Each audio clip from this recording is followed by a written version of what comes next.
നമസ്കാരം, എല്ലാവർക്കും ധന്യാഷിജിൻ ബ്ലോഗ്സിന്റെ മറ്റൊരു വീഡിയോയിലേക്ക് വീണ്ടും സ്വാഗതം. നമ്മുടെ ചാനൽ ആദ്യമായി കാണുന്ന കൂട്ടുകാരുണ്ടെങ്കിൽ എന്റെ പേര് ധന്യാഷിജിൻ.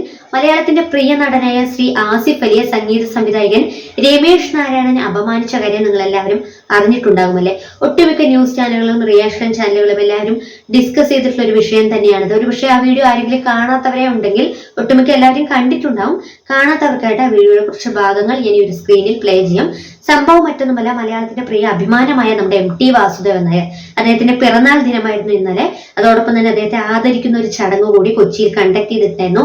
അദ്ദേഹം തിരക്കഥ എഴുതിയിട്ടുള്ള 9 ചെറുകഥാ സമാഹാരമായ മനോരഥങ്ങളുടെ അവതരണ വേദി കൂടിയായിരുന്നു കൊച്ചിയിൽ നടന്നത്. ഒട്ടുമിക്ക താരരാജാക്കന്മാരും താര നേതാക്കന്മാരും അമ്മ സംഘടനയിൽ ഒരുപാട് വ്യക്തികൾ പങ്കെടുത്തിട്ടുള്ള ഒരു വേദി കൂടിയായിരുന്നു ഇന്നലെയാണ് ഈ ഒരു സംഭവം നടക്കുന്നത്. പക്ഷെ വിഷ്വൽസ് എല്ലാം വന്നിരിക്കുന്നത് ഇന്നാണ്. അങ്ങനെ നമ്മുടെ സംഗീത സംവിധായകനായ രമേഷ് നാരായണൻ ഇദ്ദേഹത്തെ ആദരിക്കാനായിട്ട് നമ്മുടെ ആസിഫ് അലിയെ ക്ഷണിക്കുന്നു. അങ്ങനെ മൊമെന്റോ കൊടുക്കാനായിട്ട് ആസിഫ് അലിയോട് പറയുമ്പോൾ ആസിഫ് അലി വളരെയധികം കുലീനതയോടുകൂടി വിനയത്തോടുകൂടി അത്രയധികം റെസ്പെക്റ്റോടുകൂടിയാണ് നിൽക്കുന്നത്. അങ്ങനെ ഈ ഒരു മൊമെന്റോ കൊടുക്കുമ്പോൾ രമേഷ് നാരായണൻ ഈ ഒരു മൊമെന്റോ വാങ്ങിക്കുന്നുണ്ട്. തിരിച്ചൊരു നന്ദിയോ ഒരു ഷെയ്ക്ക് ഹാൻഡോ അതൊന്നും കൊടുത്തില്ലെങ്കിലും പോരെ, അദ്ദേഹത്തെ ആസിഫ് അലിയുടെ മുഖത്ത് നോക്കുന്നു പുഞ്ചിരിക്കാൻ പോലും തയ്യാറായില്ല. പകരം അടുത്ത് നിൽക്കുന്ന സംവിധായകനായ ജയരാജിനെ വിളിക്കുകയും ഈ മൊമെന്റോ തിരിച്ചേൽപ്പിച്ചതിന് ശേഷം തനിക്ക് തിരിച്ചു തരാനായിട്ട് പറയുകയുമാണ് ഈ സംഗീത സംവിധായകനായ രമേഷ് നാരായണൻ പറഞ്ഞിട്ടുണ്ടായിരുന്നത്. ഈ ഒരു വീഡിയോ കണ്ട എല്ലാവർക്കും മനസ്സിലാകും രമേഷ് നാരായണൻ ആസിഫ് അലി അത്രയധികം വ്യക്തികളുടെ മുൻപിൽ വെച്ച് തികച്ചും അപമാനിച്ചതാണ് എന്നുള്ളത്. ഒരുപക്ഷെ രമേഷ് നാരായണൻ ഇത്രയധികം സീനിയർ ആയിട്ടുള്ള സംഗീത സംവിധായകനാണ്. നമുക്ക് എല്ലാവർക്കും അറിയാം, അദ്ദേഹത്തിന് ഒരുപാട് സംഗീതങ്ങൾ ഇഷ്ടപ്പെടുന്ന ഒരുപാട് വ്യക്തികളുണ്ട്, അല്ലെങ്കിൽ ഒരുപാട് ജനങ്ങളുണ്ട്. എങ്കിലും ആസിഫ് അലി എന്ന് പറയുന്നത് പേഴ്സണലി എനിക്ക് വളരെയധികം ഇഷ്ടമുള്ള ഒരു നടനാണ്. ഒരുപാട് പേര് അത്രയധികം ഹൃദയത്തിൽ ഏറ്റിയിട്ടുള്ള ഒരു നടൻ കൂടിയാണ് ആസിഫ് അലി. അദ്ദേഹത്തെ അപമാനിക്കാനുള്ള എന്ത് യോഗ്യതയാണ് ഈ സംഗീത സംവിധായകനുള്ളത്?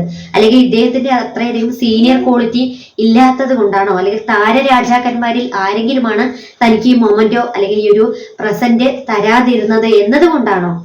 എന്തായാലും എനിക്ക് ഈ ഒരു വിഷയം ആദ്യം തന്നെ കേട്ടപ്പോൾ ആദ്യം ഓർമ്മ വന്നത് നമ്മുടെ കലാമണ്ഡലം സത്യഭാമയായിരുന്നു. കാരണം കലാമണ്ഡലം സത്യഭാമ അന്ന് മറ്റൊരു വ്യക്തി ഇതേ തരത്തിൽ അപമാനിച്ചപ്പോൾ ഇന്ന് അതേ കാര്യം ചെയ്യുന്നത് രമേഷ് നാരായണനാണ്.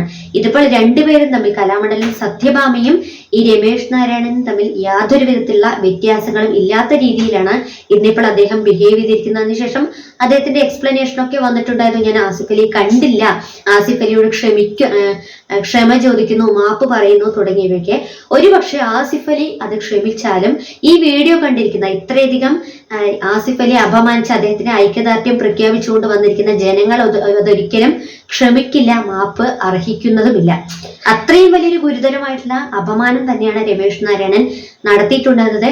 ഈ ഒരു സംഭവങ്ങളെല്ലാം കണ്ടിട്ടും സഹപ്രവർത്തകനെ അപമാനിക്കുന്നത് നേരിൽ കണ്ടിട്ടും ഒരു വ്യക്തി പോലും റിയാക്ട് ചെയ്യാതെ അവിടെ മാറിയിരിക്കുന്നതാണ് നമുക്ക് ആ ഒരു വീഡിയോയിൽ കാണാനായിട്ട് സാധിക്കുന്നത്. എന്തായാലും ആസിഫ് അലി വളരെയധികം പക്വതയോടുകൂടി അത്രയധികം ക്ഷമയോടുകൂടി ഒട്ടും പ്രകോപിതനാവാതെ ഈ ഒരു സംഭവത്തെ അല്ലെങ്കിൽ ഈ ഒരു വിഷയത്തെ ഹാൻഡിൽ ചെയ്തു എന്നത് തീർച്ചയായും ആസിഫ് അലിക്ക് ഒരു അഭിനന്ദനങ്ങൾ തന്നെ അർഹിക്കുന്നുണ്ട്. കാരണം അദ്ദേഹം ഈ ഒരു വിഷയവുമായി ബന്ധപ്പെട്ട് ഒരു കാര്യങ്ങൾ പോലും പറഞ്ഞില്ല.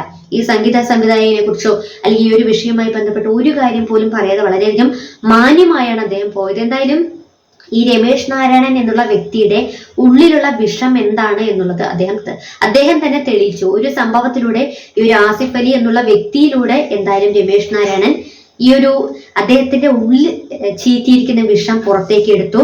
എന്തായാലും ഈ ഒരു സംഭവവുമായി ബന്ധപ്പെട്ട് ആസിഫ് അലിക്ക് ഐക്യദാർഢ്യം പ്രഖ്യാപിച്ചുകൊണ്ട് അദ്ദേഹത്തെ പിന്തുണച്ചുകൊണ്ട് ഒരുപാട് മേഖലകളിൽ നിന്ന് ഒരുപാട് വ്യക്തികൾ ഇപ്പോൾ രംഗത്ത് വന്നിട്ടുണ്ട്. അതോടൊപ്പം തന്നെ ഇത് രമേഷ് നാരായണൻ എന്ന സംഗീത സംവിധായകന്റെ അധപതനം കൂടിയാണ്, ഓർക്കേണ്ടിയിരിക്കുന്നു. സോ പ്രേക്ഷകർക്ക് എന്താണ് ഈ ഒരു വിഷയവുമായി ബന്ധപ്പെട്ട് പ്രതികരിക്കാനുള്ളത്? നിങ്ങൾ വലിയേറെ അഭിപ്രായങ്ങൾ താഴെ കമന്റ് ബോക്സിൽ അറിയിക്കുക.